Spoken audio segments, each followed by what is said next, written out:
እግዚአብሔር ባይደርስልን ኑሮ ጠላት እንዳሰበው በሆነበት ነበር። ጠላትም እንደሮጠ በደረሰብን ነበር። ሟርተኛም እንደሟረተ በደገመ ባጠፋ ነበር። ቡዳም እድል በኖረው ነበር። ሰላቢም እድል በኖረው ነበር።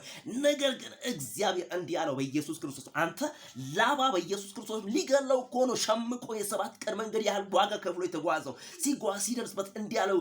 ሊደርስ ሲል እንዲህ አለው የአባቱ አምላክ የያዕቆብ አምላክ ያዕቆብን በክፉ ነገር እንዳትገናኘው ላባ ተጠንቀቅ አለው። ይሁን መስፍንን ልጁን ቤቱን ትዳሩን በክፉ ነገር እንዳትገናኝ ያለ ሟርተኛውን ድግምተኛውን አስማተኛውን መተተኛውን እያስጠነቀቀልኝ የናዝሬቱ ኢየሱስ ዛሬም አለ በኢየሱስ ክርስቶስ እንዳትነካው።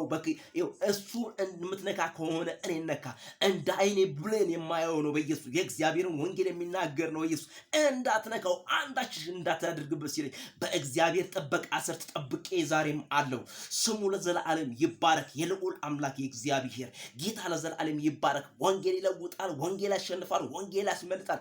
ገና በየአደባባዩ በየዓለም በሀገር ሁሉ በኢየሱስ የእግዚአብሔርን ወንጌል መስፍን ይናገረዋል በኢየሱስ ክርስቶስ። እሄዳለሁ፣ እወጣለሁ። እግዚአብሔር ሞገስ ይሰጠኛል፣ ህዝብ ይሰጠኛል፣ አገር ይሰጠኛል፣ ዓለም ይሰጠኛል።